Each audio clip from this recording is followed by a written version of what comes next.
Debe estar donde esa zanja, ¿no? Una profundidad de más o menos 10 metros.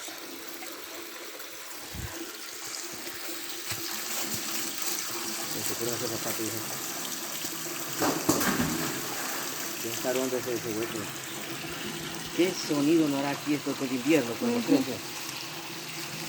Así cae.